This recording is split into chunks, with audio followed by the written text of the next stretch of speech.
اعوذ باللہ من الشیطان الرجیم بسم اللہ الرحمن الرحیم مولاي صل وسلم دائما ابدا علی حبیبک خیر الخلق کلہم۔ درس صحیح بخاری کی آج ہماری 24ویں قسط ہے۔ کتاب الجہاد کے حدیث پاک حضرت انس بن مالک رضی اللہ تعالی عنہ سے یہ روایت ہے۔ وہ فرماتے ہیں ان اسحاق بن عبد اللہ بن ابی طلحہ ان انس بن مالک رضی اللہ تعالی عنہ قال كان ابو طلحة يتترس مع النبي صلى الله عليه وسلم بترس واحد وكان ابو طلحة حسن الرمي فكان اذا رمى تشرف النبي صلى الله عليه وسلم فينظر الى موقع نبله۔ کتاب الجہاد کے حدیث پاک حضرت انس بن مالک رضی اللہ تعالیٰ عنہ فرماتے ہیں غزوہ بدر کا یہ واقعہ ہے کہ حضرت ابو طلحہ رضی اللہ تعالی عنہ خود کو نبی علیہ الصلوۃ والسلام کے ساتھ ایک ڈھال ہوا یوں کہ غزوہ بدر میں جب کافروں نے دشمنان اسلام نے نبی علیہ الصلوۃ والسلام کو تنہا دیکھا، موقع جان کر انہوں نے معاذ اللہ نبی علیہ الصلوۃ والسلام کو شہید کرنے کی کوشش کی۔ جب حضرت ابو طلحہ رضی اللہ تعالیٰ عنہ نے یہ منظر دیکھا، ادھر سے وہ تیر پھینک رہے تھے، نیزے پھینک رہے تھے، حضرت ابو طلحہ رضی اللہ تعالیٰ عنہ ڈھال لے کر سینہ سپر ہو کر تاجدار حضرت ابو طلحہ رضی اللہ تعالیٰ عنہ نبی علیہ الصلوۃ والسلام کے سامنے ٹھہر گئے اور ڈھال سے کافروں کا جو تیر آتا، جو وار ہوتا، آپ ڈھال سے روک لیتے۔ 3 کمانیں اسی دوران ٹوٹ گئیں۔ جب نبی علیہ الصلوۃ والسلام نے اپنی عاشق اس دیوانے اس صحابی کو اس انداز سے لڑتے ہوئے دیکھا کہ اپنی جان کی پرواہ کیے بغیر، موت کی پرواہ کیے بغیر، جسم پر لگنے والی چوٹ اور زخم کے درد کی پرواہ کیے بغیر یہ میری خاطر سینہ تان کے کافروں کے ساتھ لڑ رہا ہے، اور جب حضرت ابو طلحہ تیر پھینکتے تو نبی علیہ الصلوۃ والسلام اپنا سر اقدس چہرہ انور تھوڑا اوپر کر کے اس تیر کے پھینکنے کو انداز کو دیکھتے۔ حضرت ابو طلحہ عرض کرتے میرے آقا یا رسول اللہ، میرے ماں باپ آپ پر قربان ہو جائیں، آپ اس طرح نہ دیکھیں کہیں کافروں کا وار آپ پہ اوپر نہ لگ جائے، اور میرے ہوتے ہوئے کہیں آپ کو تیر لگ گیا تو میں کل قیامت رب کائنات کو کیا منہ دکھاؤں گا۔ تو حضرت ابو طلحہ رضی اللہ تعالیٰ عنہ نے اس طرح کافروں کے واروں کو روکا، ڈھال نیچے گر گئی، بالآخر ہاتھ اس طرح آگے کر دیے، ہاتھوں کے اوپر تلواروں جو ہے نیزے لگنے شروع کر دیے، تیر لگے، اتنے تیر لگے حضرت ابو طلحہ رضی اللہ تعالیٰ عنہ کو۔ صحیح بخاری کے دوسرے مقام پر آتا ہے حضرت ابو طلحہ کا وہ ہاتھ شل ہو گیا، بالکل فارغ ہو گیا۔ نبی علیہ الصلوۃ والسلام کی حفاظت کی خاطر حضرت ابو طلحہ تیروں کی برسات میں نبی علیہ الصلوۃ والسلام کے سامنے ٹھہر گئے۔ پہلے ڈھال سے تیروں کو روکتے رہے، جب ڈھال ٹوٹ گئی اور نیچے گر پڑی تو آپ اپنے ہاتھوں سے کافروں کے آنے والے تیروں کو روکتے رہے، لیکن نبی علیہ الصلوۃ والسلام کے سامنے کھڑے ہو کر تمام تیروں کو روکا اور کوئی تیر نبی علیہ الصلوۃ والسلام کی جسم اقدس پر نہیں جانے دیا۔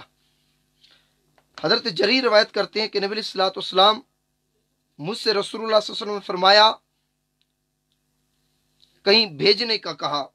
ذل خلصہ سے راحت نہیں پہنچائے گا، کون ہے؟ جو مجھے نبی علیہ الصلوۃ والسلام نے فرمایا، قال جریر رضی اللہ تعالی عنہ قال علی رسول اللہ صلی اللہ علیہ وسلم الا تریحنی من ذل خلصۃ وکان بیتا فی خصامہ یسمى القاب الیمانیۃ۔ حضرت جریر فرماتے ہیں کہ مجھ سے رسول اللہ صلی اللہ علیہ وسلم نے فرمایا، کیا تو مجھے ذل خلصہ سے راحت نہیں پہنچائے گا؟ اور یہ بنی خصم میں ایک گھر تھا جس کو کعبہ یمانیہ کہتے تھے۔ قال فانطلقت فی 50 و100 فارس من احمس۔ حضرت جریر فرماتے ہیں تو میں احمس کے 150 سواروں کے ساتھ چلا، نبی علیہ الصلوۃ والسلام کی فرمائش پر 150 سواروں کے ساتھ میں چلا، لیکن میرا کیا عالم تھا؟ قال وکنت لا اثبت علی الخیل، مجھے گھوڑ سواری نہیں آتی تھی، گھوڑے پر میں بیٹھ بھی نہیں سکتا تھا۔ صحیح بخاری کتاب الجہاد کے حدیث پاک جب تاجدار کائنات صلی اللہ علیہ وسلم نے یہ منظر دیکھا، اب وہ لوگ جن کا گھوڑ سواری کے ساتھ تعلق ہے انہیں علم ہے کہ گھوڑ سواری کرنا کتنی مشقت اور محنت کا کام ہے، کتنی تگ و دو کے بعد انسان گھوڑ سواری جا کر سیکھتا ہے۔ لیکن حضرت جریر کو جس قافلے کا نمائندہ بنا کر نبی صلی اللہ علیہ وسلم بھیج رہے تھے، 150 سوار آپ کے ساتھ جا رہے تھے، لیکن آپ فرماتے ہیں مجھے گھوڑ سواری نہیں آتی۔ میرے اس چیز سے نبی صلی اللہ علیہ وسلم واقف ہو گئے کہ مجھے گھوڑ سواری نہیں آتی۔ فضرب فی صدری حتی رأیت اثر اصابعہ، نبی صلی اللہ علیہ وسلم نے زور سے اپنا دست اقدس میرے سینے پر مارا، یہاں اتنا زور سے مارا کہ نبی صلی اللہ علیہ وسلم کی مبارک ہاتھوں کی ہتھیلیوں کی انگلیوں کے بھی نشان میرے سینے پر ثبت ہو گئے، اور بس آقا علیہ الصلوۃ والسلام کے وہ دست مبارک مارنے کی دیر تھی، میں گھوڑے پر بیٹھا، مجھے گھوڑ سواری آ گئی، اور دعا کی اللہم ثبتو وجعلو سادیا مہدیا، یا اللہ اس کو ہدایت دینے والا ہدایت یافتہ بنا دے، اور اس کو گھوڑے کی پیٹھ پر ثابت قدم رکھ۔ یہ دعا بھی آقا علیہ الصلوۃ والسلام نے کی۔ دعائے مصطفیٰ، دست مصطفیٰ کی اس حدیث پاک سے شان یہ معلوم ہوئی کہ جس کو نہیں آتی تھی، آپ کے میرے آقا علیہ الصلوۃ والسلام نے دست مبارک سینے پر مار کے اور دعا کر کے اس کو گھوڑ سواری سکھا دی۔ وہ فرماتے ہیں میں سوار ہو گیا، اور اس کے بعد کبھی میں گھوڑے سے نہیں گرا۔ نبی علیہ الصلوۃ والسلام کی اس دعا کے صدقے مجھے گھوڑ سواری آ گئی، گھوڑ سواری آ گئی۔ اگلے حدیث پاک کتاب الجہاد کے حدیث پاک، قال حدثنا قال اخرج الینا انس، دوسرے حدیث پاک کتاب الجہاد کی جو میں ابھی تلاوت کر رہا تھا، نیٹ ورک کے وجہ سے وہ حدیث پاک کا تھوڑا ٹکڑا میں تلاوت کر سکا، دوبارہ میں بطور برکت تلاوت کرتا ہوں۔ قال حدثنا عیسی بن طہمان قال اخرج الینا انس علیہ جرداوین لہما کبالان فحدثنی ثابت البنانی بعد عن انس انہما نعلن۔ حضرت عیسیٰ بن طہمان نے یہ حدیث روایت کی، حضرت انس بن مالک رضی اللہ تعالیٰ عنہ نے بے بال، بغیر بالوں والے چمڑے کے 2 نالین نکالے، کتاب الجہاد کے حدیث پاک، 2 نالین نکالے، جوتے جن کے 2 تسمے تھے۔ بعد میں ثابت بلانی نے حضرت انس سے روایت کرتے ہوئے حدیث بیان کی کہ وہ 2 نالین 2 تسموں والے بغیر بالوں والے کسی اور کے نہیں بلکہ تاجدار کائنات صلی اللہ علیہ وسلم کے نالین تھے۔ تو قربان جائیں نالین مصطفیٰ سے محبت کرنے والوں، یہ نالین مصطفیٰ سے محبت کرنا فقط آج کے سنیوں کا عقیدہ نہیں بلکہ 1400 سال پہلے صحابہ کرام کا نالین مصطفیٰ سے محبت کرنے کا عقیدہ ثابت ہے۔ اس حدیث بخاری کتاب الجہاد سے نبی علیہ الصلوۃ والسلام کے نالین صحابہ کرام نے سنبھال کر رکھے ہوئے تھے بطور برکت، اس سے تبرک حاصل کرنے کے لیے۔ اگلے حدیث پاک کتاب الجہاد کی، ان ابی بردہ قال اخرجت الینا عائشۃ کساء ملبدا وقالت فی هذا نزی روح النبی صلی اللہ علیہ وسلم وزاد سلیمان عن حمید عن ابی بردہ اخرجت الینا عائشۃ ازارا غلیظا مما یصنع بالیمن وکساء من هذه التي تدعونها الملبدۃ۔ ابو بردہ رضی اللہ تعالیٰ عنہ نے کہا کہ ہمارے سامنے ام المومنین ام عائشہ صدیقہ رضی اللہ تعالی عنہا نے ہمارے لیے ہمارے سامنے کمبل پیوند لگا ہوا نکالا۔ آقا علیہ الصلوۃ والسلام کے وصال کے بعد ایک کمبل لے آئی جس کو پیوند لگے ہوئے تھے، اور فرمایا اسی میں نبی علیہ الصلوۃ والسلام کی روح قفس انصری سے پرواز کر کے گئی تھی۔ یہ وہ کمبل ہے جو تاجدار کائنات صلی اللہ علیہ وسلم نے آخری لمحات جب آپ کے وصال کا وقت قریب آیا، اس دنیا فانی سے زہری طور پر جانے کا وقت قریب آیا، تو تاجدار کائنات صلی اللہ علیہ وسلم نے یہ کمبل مبارک اوڑا ہوا تھا۔ یہ وہ کمبل ہے جس میں نبی علیہ الصلوۃ والسلام کی روح قبض ہوئی۔ اور حضرت بطریق سلیمان اور بطریق حمید دوسری روایت جو ہے اس کے الفاظ یہ ہیں کہ ہمیں دکھانے کے لیے موٹا تہبند بھی نکالا جو یمن سے بنا ہوا تھا، یمن والے جو بناتے تھے وہ یمنی ایک تہبند تھا، اور ایک کمبل بھی اسی قسم کا تھا جسے تم لوگ ملبدہ کہتے ہو۔ تو قربان جائیں ام المومنین ام عائشہ صدیقہ کا وہ عقیدہ جو آج 1400 سال بعد سنیوں کا عقیدہ ہے، ہم آقا علیہ الصلوۃ والسلام کی نسبت والی چیزوں سے محبت کرتے ہیں۔ آقا علیہ الصلوۃ والسلام کی منہ مبارک، تاجدار کائنات صلی اللہ علیہ وسلم کے نالین مبارک، نبی علیہ الصلوۃ والسلام کی نسبت والے شہر مدینہ سے، نسبت والی مسجد نبوی سے، تاجدار کائنات صلی اللہ علیہ وسلم کو جس شے سے نسبت ہے ہم سنی اس کا ادب کرتے ہیں۔ کوئی یہ نہ سمجھے یہ شرک ہے، یہ بدعت ہے، آج کا من گھڑت عقیدہ ہے، نہیں نہیں، ہمیں یہ فخر ہے۔ صحیح بخاری کتاب الجہاد کے حدیث پاک کہ تاجدار کائنات صلی اللہ علیہ وسلم کی نسبت والی چیزوں کو سنبھال کر اس سے تبرک اور برکت حاصل کرنا، یہ خود نبی علیہ الصلوۃ والسلام کے گھرانے والوں کا، نبی علیہ الصلوۃ والسلام کے گھر والوں کا، اور نبی علیہ الصلوۃ والسلام کی زوجہ محترمہ ام المومنین اما عائشہ صدیقہ رضی اللہ تعالی عنہا کا دیا ہوا عقیدہ ہے۔ اگلی حدیث پاک ان ابن سیرین ان انس بن مالک رضی اللہ تعالی عنہ ان قد النبی صلی اللہ علیہ وسلم انکسر فاتخذ مکان الشعب سلسلۃ من فضۃ قال عاصم رأیت القدح فشربت فیہ۔ اب اگلی حدیث پاک میں یہ بتانا چاہتا ہوں، آج نوجوانوں ایک حدیث پاک نہیں سینکڑوں احادیث اس طرح کی ملتی ہیں۔ پہلے میں نے مثال دی نالین کی، صحابہ نے سنبھال کر رکھے تھے۔ دوسری مثال دی کمبل کی اور تہ بند کی، بطور برکت سنبھال کے رکھے تھی۔ تیسری حدیث پاک حضرت ابن سیرین نے حضرت انس بن مالک رضی اللہ تعالیٰ سے روایت کیا، کتاب الجہاد صحیح بخاری کے حدیث پاک۔ ان کے پاس نبی علیہ الصلوۃ والسلام کا استعمال میں رہنے والا، زیر استعمال رہنے والا ایک پیالہ تھا جو ٹوٹا ہوا تھا، جس کا جوڑ چاندی کے تاروں سے لگا ہوا تھا۔ چاندی کی تار جو تھی، وہ ٹوٹا ہوا پیالہ چاندی کے تاروں سے جڑا ہوا تھا۔ عاصم نے کہا میں نے اس پیالے کی زیارت کی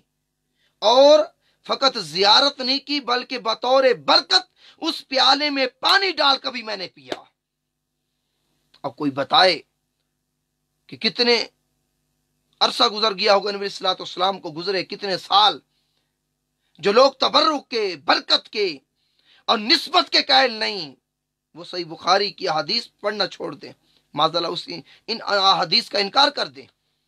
صحابہ کرام نے نبی علیہ الصلوۃ والسلام کے پیالے کو بھی بطور برکت سنبھال کے رکھا تھا اور اس سے پانی پیا کرتے تھے، جیسے نبی علیہ الصلوۃ والسلام کے کمبل کو اور نالین کو صحابہ کرام نے سنبھال کے رکھا ہوا تھا۔ اب اگلے حدیث پاک، وہ بھی کتاب الجہاد کے حدیث پاک۔ اخبرانی عبید اللہ بن ابی رافع قال سمعت علی رضی اللہ تعالی عنہ یقول بعثنی رسول اللہ صلی اللہ علیہ وسلم انا وزبیر والمقداد بن اسود وقال انطلقوا حتى تاتوا روضة خاخ فإن بها زائنة ومعها كتاب فخذوه منها فانطلقنا تعادي بنا خيلنا حتى انتهينا إلى الروضة فإذا نحن بالزائنة فقلنا أخرج الكتاب فقالت ما معي من كتاب فقلنا لا تخرجن الكتاب أو لا تلقين الثياب فأخرجته من إقاسها فآتيت به رسول الله صلى الله عليه وسلم فإذا فيه من حاتب ابن أبي بلتة۔ کتاب الجہاد کے حدیث پاک حضرت عبید اللہ بن ابو رافع نے کہا کہ میں نے حضرت علی رضی اللہ تعالیٰ عنہ کو یہ فرماتے ہوئے سنا کہ رسول اللہ صلی اللہ علیہ وسلم نے مجھے، حضرت زبیر، حضرت مقداد بن اسود رضی اللہ تعالیٰ عنہما، ان دو ذیل قدر صحابہ کو حضرت علی فرماتے ہیں آقا نے میرے ساتھ بھیجا اور فرمایا روضہ خاخ، جو مدینہ سے تھوڑے فاصلے پر ایک جگہ ہے جس کو روضہ خاخ کہا جاتا ہے، تھوڑے سے فاصلے پر، تو نبی علیہ الصلوۃ والسلام نے فرمایا اس جگہ پر جاؤ، تمہیں وہاں ایک عورت ملے گی، عورت، آقا نے فرمایا ہودج نشین عورت ہوگی، اس کے پاس ایک خط ہوگا، یہ خط اس سے لے کر میرے پاس لے کر آؤ۔ حضرت علی نے گھوڑے دوڑائے، صحابہ کرام ساتھ، واقعی جا کر دیکھا جس مقام کی نبی صلی اللہ علیہ وسلم نے نشاندہی فرما تھی وہیں ایک عورت ہے ہودن نشین۔ اسی عورت کے پاس گیا اور کہا کہ خط نکالو۔ اس عورت نے کہا میرے پاس کہاں کا خط، ڈرایا دھمکایا، زور دیا، پھر عورت نے وہ خط دیا۔ یہ حاتب بن ابی بلتہ کا خط تھا جو مکہ والوں کو آپ نے لکھا تھا، صحابی رسول نے۔ بعد میں علیہ الصلوۃ والسلام نے حاتب بن ابی بلتہ سے پوچھا، انہوں نے اپنا عذر بیان کیا۔ یہ بڑی طویل حدیث پاک ہے، لیکن جو عقائد، جو ہمارا درس کا ایک سلسلہ چل رہا ہے، اس موضوع کے مطابق اس حدیث پاک سے معلوم ہوا کہ تاجدار کائنات صلی اللہ علیہ وسلم کو اللہ نے اس بات کا بھی علم عطا فرما دیا تھا. بیٹھے مسجد نبی کے اندر تھے، مدینہ کے اندر تھے، لیکن مدینہ کے گرد و نواح میں کون کہاں چل رہا ہے، اس کے پاس کیا ساز و سامان ہے، وہ کہاں جا رہا ہے، مرد ہے، عورت ہے، سواری کیا ہے، اس کا بھی علم نبی علیہ الصلوۃ والسلام کو رب کائنات نے عطا فرما دیا تھا. اور نگاہ نبوت سے آقا علیہ الصلوۃ والسلام اس کا مظاہرہ اور مشاہدہ بھی فرما رہے تھے. اس لیے آقا نے فرمایا کہ تم جاؤ فلاں جگہ پر تمہیں وہ عورت ملے گی، اس سے خط لے کر آؤ، اس سے خط لے کر آؤ. تو حضرت علی مرتضیٰ گئے اور اسی مقام پر جہاں نبی علیہ الصلوۃ والسلام نے فرمایا تھا وہیں عورت ملی، وہ خط لے کر آئے. کتاب الجہاد کی اگلی حدیث پاک عن ابی سعید ابن مسیب عن ابی ہریرہ رضی اللہ تعالی عنہ ان رسول اللہ صلی اللہ علیہ وسلم قال بعثت بجوامع الکلم ونصرت بالرعب فبین انا نائم اوتیت بمفاتیح خزائن الارض فوضعت في يدي قال ابو ہریرہ وقد ذهب رسول اللہ صلی اللہ علیہ وسلم انتم تنتصلونها. حدیث پاک میں آتا ہے حضرت ابو ہریرہ فرماتے ہیں کہ نبی علیہ الصلوۃ والسلام کی یہ خصائص میں سے آقا نے فرمایا مجھے جوامع الکلم عطا فرمائے گئے کے ساتھ مبوس کیا گیا، مجھے روب کے ساتھ میری مدد کی گئی. نبی علیہ السلام فرمایا اور میرے پاس زمین، میں سو رہا تھا، آقا علیہ الصلوۃ والسلام نے فرمایا آرام فرما رہا تھا، میرے پاس زمین کے خزانوں کی کل کنجیاں لائی گئیں، روئے زمین کے جتنے خزانے ہیں ان کی کنجیاں دست مصطفیٰ میں اللہ نے عطا کر دی تھی، میرے آقا کے دست مبارک کو دے دی تھی. آقا نے فرمایا اور میرے ہاتھوں میں وہ کنجیاں رکھ دی گئیں. یہ رب کائنات نے نبی علیہ الصلوۃ والسلام کو خصائص عطا فرمائے تھے. یہ آقا علیہ الصلوۃ والسلام کے خصائص تھے جن سے نبی علیہ الصلوۃ والسلام کو رب کائنات نے نوازا تھا. تو آج کے اس درس بخاری سے یہ معلوم ہوا کہ اپنی جان سے بڑھ کر صحابہ کرام نبی علیہ الصلوۃ والسلام سے پیار کرتے تھے. اور آگے کتاب الجہاد سے یہ حدیث پاک معلوم ہوئی کہ نبی علیہ الصلوۃ والسلام کے نسبت والی چیزوں کو سنبھال کے رکھنا، تبرک حاصل کرنا، یہ آج سنیوں کے گڑے ہوئے عقیدے نہیں بلکہ 1400 سال پہلے یہ صحابہ کرام کا دیا ہوا عقیدہ اور خود تاجدار کائنات صلی اللہ علیہ وسلم کا دیا ہوا عقیدہ ہے. صحابہ کرام نے نبی علیہ الصلوۃ والسلام کے نالین سنبھال کے رکھے ہوئے تھے. صحیح بخاری سے میں نے حدیث بیان کی کتاب الجہاد کی. نبی علیہ الصلوۃ والسلام کا جبہ مبارک، نبی علیہ الصلوۃ والسلام نے جس کمبل کے اندر روح پرواز کی، آقا علیہ الصلوۃ والسلام کی روح پرواز ہوئی، وہ کمبل، وہ تہبند ام المومنین اما عائشہ صدیقہ نے سنبھال کے رکھا تھا. حضرت انس نے نبی علیہ الصلوۃ والسلام کا پیالہ، اور ایک اور حدیث میں آتا ہے صحیح بخاری کے آگے آئے گی، منہ مبارک کو سنبھال کے رکھا ہوا تھا. تو آقا علیہ الصلوۃ والسلام کی نسبت والی چیزوں کو صحابہ کرام سنبھال کے رکھتے تھے اور اس سے برکت حاصل کیا کرتے تھے.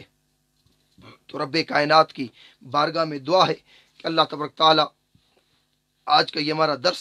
اپنی بارگاہ میں قبول و منظور فرمائے. جو دوست اس میں تعاون کیا، جس طرح کا بھی حصہ ملایا، رب کائنات تمام دوستوں کا حصہ ملانا، درس میں شریک ہونا، مجھ گناہ گار کو آخر تک درس مکمل کرنے کی استقامت عطا فرمائے. رب کائنات عمل کی توفیق عطا فرمائے. وما علینا الا البلاغ المبین.